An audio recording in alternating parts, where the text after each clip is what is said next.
Just bought this 97 F150. Pretty dirty, but seems like a pretty good truck. But yeah, it'll need a big cleaning, which I don't mind doing.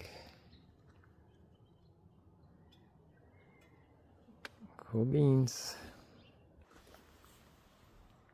And now it's all cleaned up. It looks a little different inside too. A lot cleaner. It was a fun project.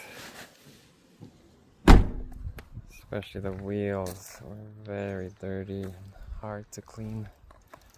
Took forever. And the bumpers too.